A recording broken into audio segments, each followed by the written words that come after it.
आप सभी को अनु का प्यार भरा नमस्कार। आज का पहला प्रश्न है, फ़ोन करने पर सुनाई देने वाली कोरोना के मैसेज की आवाज़ किसकी है। दूसरा प्रश्न है, पृथ्वी पर सबसे गंदा स्थान कहाँ है। तीसरा प्रश्न है, भारत के सबसे पढ़े लिखे प्रधानमंत्री कौन थे। चौथा प्रश्न है, भारत का सबसे ज़्यादा पढ़ा लिखा इंसान कौन है या फिर था। और लास्ट प्रश्न है, ज़्यादातर अभिनेता व अभिनेत्रियाँ कैंसर से पीड़ित क्यों होते हैं। तो बढ़ते हैं आंसर की ओर। गुजारिश रहेगी कि वीडियो एंड तक जरूर देखें। फ़ोन करने पर सुनाई देने वाली कोरोना के मैसेज की आवाज़ किसकी है। क्या आपने कभी सोचा कोरोना कॉलर ट्यून के पीछे किसकी है। तो उनका नाम है जैस्लीन बल्ला, जिसकी इमेज मैं आपको दिखा देता हूँ। तो ये है वो नारी जिनकी आवाज़ है कोरोना के मैसेज कॉलर ट्यून पर आती है। अगला प्रश्न है, पृथ्वी पर सबसे गंदा स्थान कहाँ है। आपको क्या लगता है, ये जो फोटो मैं आप दिखा रहा हूँ स्क्रीन पर, ये कोई झुग्गी झोंपड़ी होगी, घरों की तरह दिखता है ना। और ये डैम्पिंग ग्राउंड होना चाहिए, लेकिन आप इमेज में देखिए अच्छे से। मानो न मानो ये एक नदी है। Oh my God. इसकी कहानी मैं आपको पूरी बताऊंगा, आप वीडियो को देखते रहिए, मज़ा आ जाएगा। यदि आप बारीकी से देखते हैं तो आप देख सकते हैं कि कचरा पानी पर तैर रहा है। ये फिलीपींस में पसिंग नदी है। पसिंग फिलीपींस से सबसे बड़ी झील मनीला से लगभग 25 किलोमीटर दूर बहती है। समस्या यह है कि मनीला पर सबसे अधिक आबादी वाले शहर को पार करता है और परिणाम स्वरूप ये स्थानीय डंपिंग ग्राउंड बन गया है। द्वितीय विश्व युद्ध के बाद जब शहर की आबादी में विस्फोट हुआ तो नदी का उपयोग कारखाने के कचरे, घरेलू कचरे, सीवेज को डंप करने के लिए किया गया था। के दशक में पसिंग को जैविक रूप में मृत माना जाता था, जिसका अर्थ है कि यह अब ऑक्सीजन में निम्न स्तर के कारण किसी भी जलीय जीवन का समर्थन नहीं कर सकता है। लेकिन हमारी कहानी यहाँ ख़त्म नहीं होती। अब आप जो इमेज देख रहे हैं ये भी फिलीपींस में पसिंग नदी है। जो राइट हैंड में आप देख रहे हैं, आप इसे गौर से देखिए। दाईं ओर की छवि आज पसिंग नदी है। 2008 में एशियाई विकास बैंक और फिलीपींस सरकार ने नदी के पुनर्वास के लिए एक पहल की। कार्यक्रम में शहर के लोगों, विभिन्न सरकारी एजेंसियों और पर्यावरण विशेषज्ञों को एक साथ लाने की आवश्यकता थी। फिलिपिनो ने स्वयं काफ़ी संख्या में भाग लिया था और धीरे धीरे मृत नदी जीवन में वापस आने लगी। पिछले साल नदी ने अपनी सुंदरता और उपयोगिता के आधार पर एशियाई नदी पुरस्कार भी जीता। आज कुछ नदियाँ इस प्रकार की दिखती है ना, मज़ेदार।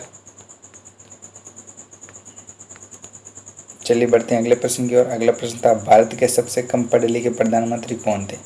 तो उनका नाम था राजीव गांधी। भारत के अब तक के सबसे कम पढ़े लिखे प्रधानमंत्री थे। अगला प्रश्न है, भारत का सबसे ज़्यादा पढ़ा लिखा इंसान कौन है। तो आप जो इमेज देख रहे हैं यह है भारत के सबसे पढ़े लिखे इंसान जिनकी अब डेथ हो चुकी है, यानी हमारे बीच नहीं है।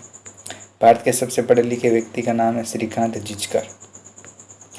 नेता ऐसा भी डॉक्टरी, लॉ और MBA समेत 20 डिग्रियाँ इनके नाम है। मोस्ट क्वालिफाइड पर्सन के खिताब से नवाजे गए नेता श्रीकांत जिचकर किसी करिश्मे से कम नहीं थे। उन्हें देश का सबसे शिक्षित नेता बनाती है।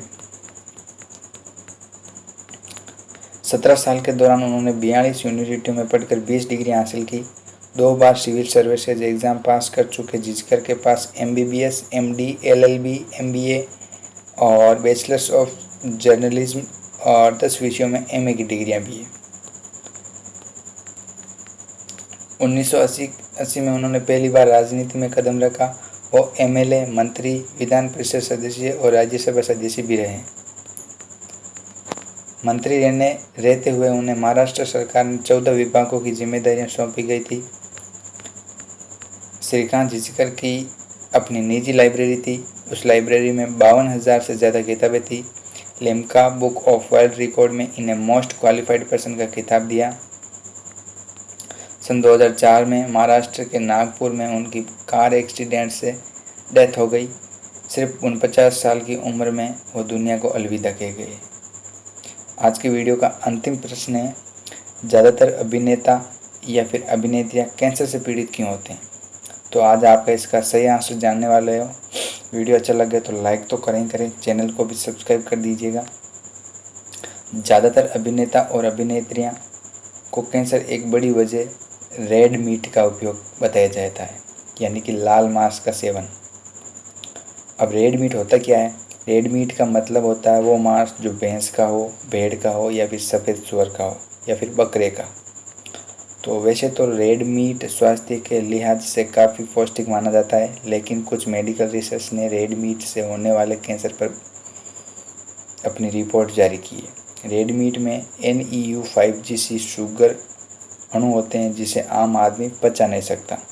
विश्व स्वास्थ्य संगठन यानी WHO ने अपने रिपोर्ट में बताया था कि इससे कोलोरेक्टल कैंसर का बड़ा खतरा होता है। कोलोरेक्टल कैंसर पेट से शुरू होता है और फिर शरीर के किसी भी हिस्से तक पहुंच सकता है, लेकिन रेड मीट तो कोई भी खा सकता है। तो इसका अभिनेता और अभिनेत्रियों पर क्या असर है? सॉरी लेकिन अभिनेता और अभिनेत्री रेड मीट का उपयोग क्यों करते हैं? मुद्दा ये है।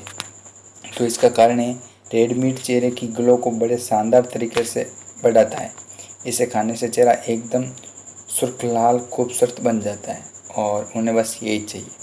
तो आज के प्रश्न हुए हमारे पूर्ण।